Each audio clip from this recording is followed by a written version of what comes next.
back.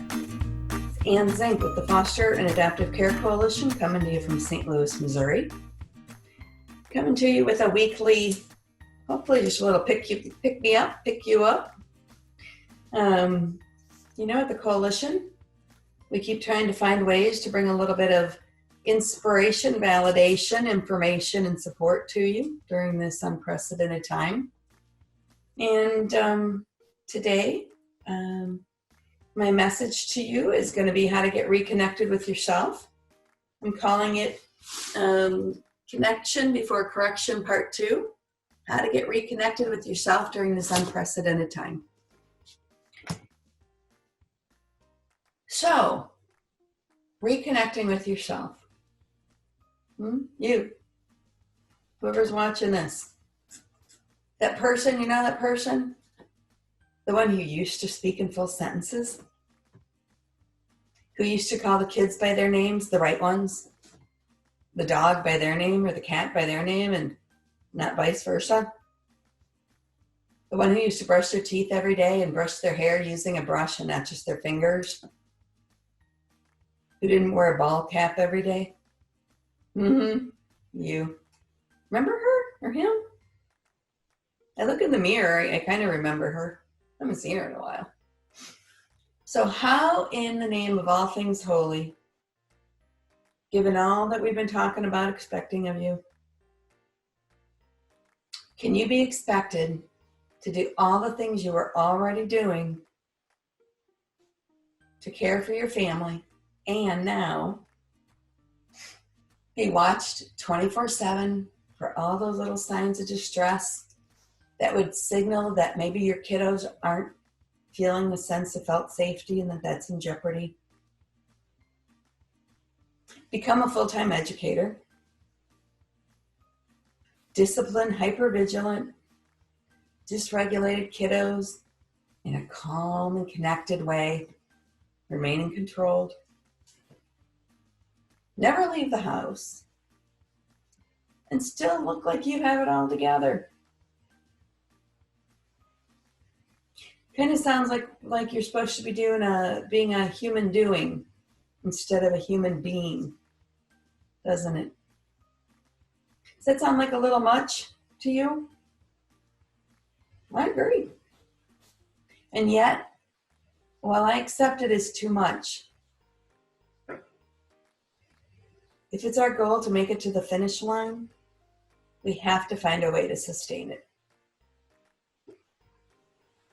So let's say we're running a marathon, and I'm going to allow us a moment just to reflect and in some cases, like mine, enjoy just a little humor at the absurdity of that thought. Okay, back to put your imagination hat back on. Let's say we're at mile marker 8.2, and we have 18 miles to go, 18.19 to be exact. I Googled it. And we're starting to feel a little worse for the wear, and it's beginning to show. It's time for self-care, people.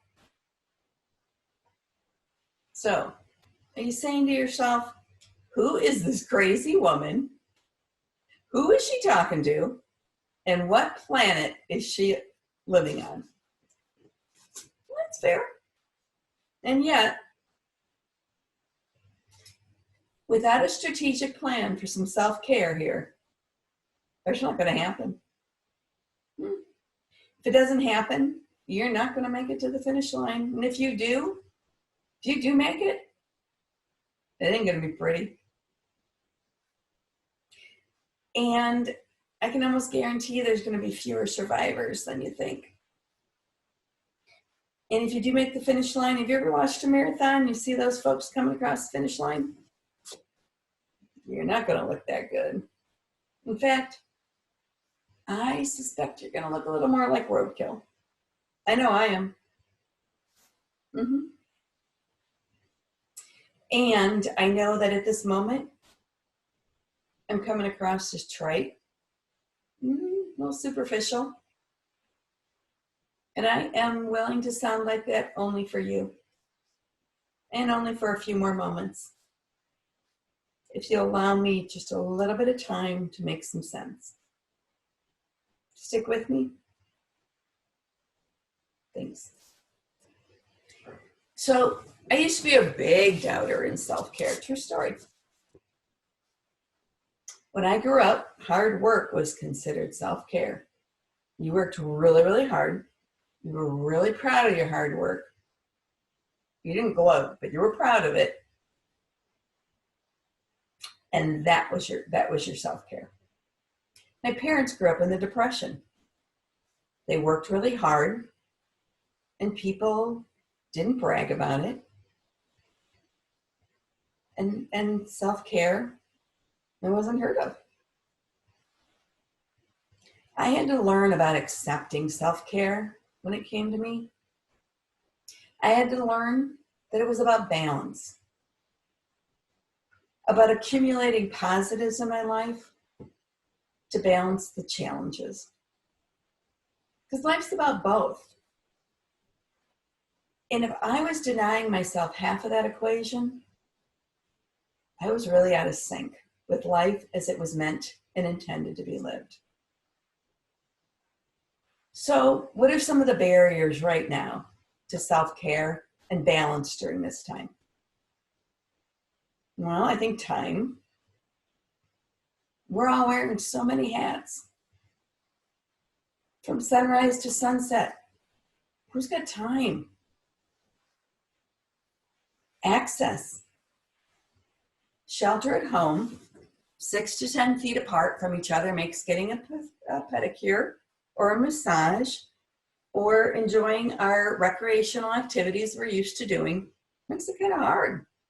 Let's call it, makes it impossible. Money, enough said. And privacy. Do you ever really have time by yourself anymore?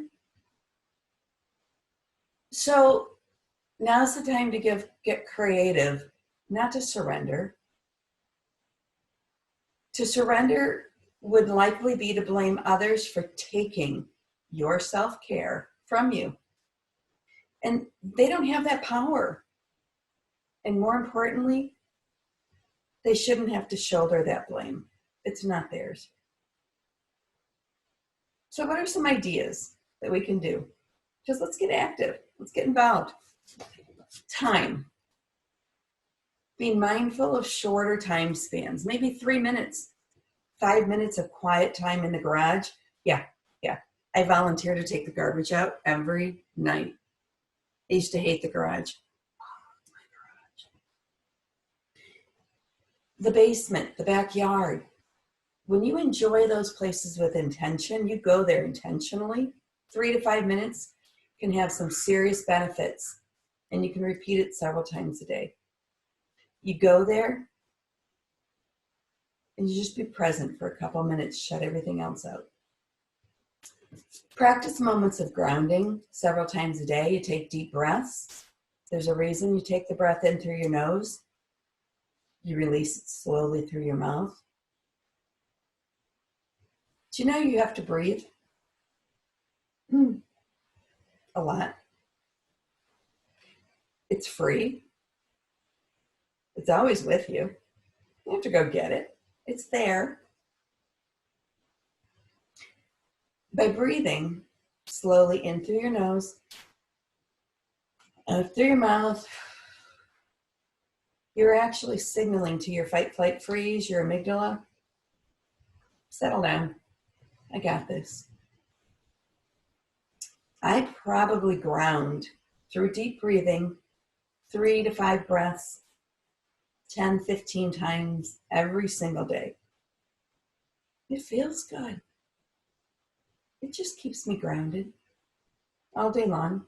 Times of stress, many more times a day.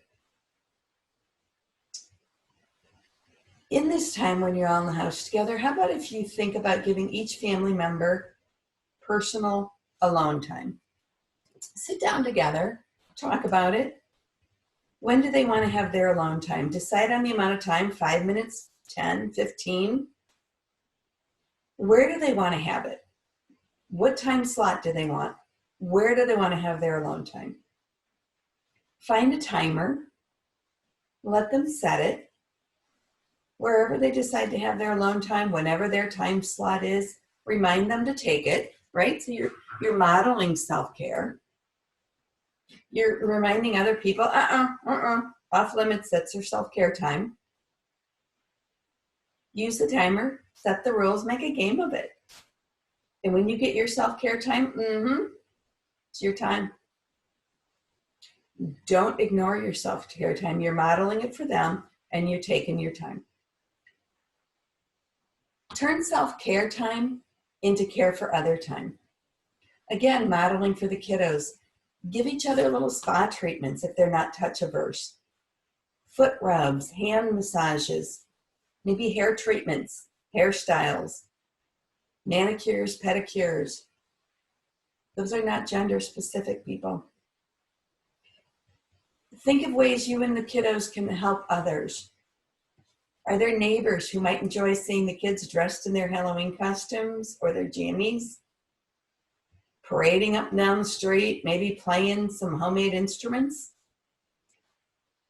Could they make art and tape it to the neighbors' doors? Maybe knock and run? Could they bake for the neighbors or a neighbor? Knock, run, some cookies? How about walk somebody's dog? Could you contact a local assisted living facility? Just call and ask what time do they take their meal? Is it at a ground level window? What window? Could your kiddos come and knock on the window and just wave? Maybe they could wear their jammies or their Halloween costumes. It would take 5 minutes. Maybe they could make some art, tape it to the door, tape it to the windows. Maybe they could sing a song outside the window. Do it once. Do it twice, once a week. Could you go for a walk once a week or to go for a drive once a week? Teach your kiddos a song to sing. If there's people out walking, maybe stop the car, roll the windows down, your kiddos sing a little jingle, a little song. Teach them how to wave really big at people you pass. Big smiles. Spread some joy. Sounds fun to me. And finally, allow your kiddos to witness you accepting help and care from others. When offers of supports do come to you, even little ones, accept them. Ask the kiddos to do little things for you intentionally. Allow them to have a sense that they're contributing to you. Allowing them to have a sense that helping and comforting you is important. When they give care, they experience themselves as more deserving of care themselves, as more deserving of that. And after all, isn't that really what we're trying to teach them? That they're important, that they're deserving? Join me next time when I dig a little deeper into the layers of unexpected and unrecognized loss and grief that each of us is dealing with in this unprecedented time, and some various and curious ways that might be showing up in your house. I think I'm going to call the next session, Why is it I want to stop, drop, and roll into a ball and back under the covers? Until then, peace out. Take care of yourself. Nobody's taking it from you. Be creative. Show the kids how to do self-care. Show them how you do self-care, and let them take care of you. Have a good week. Bye.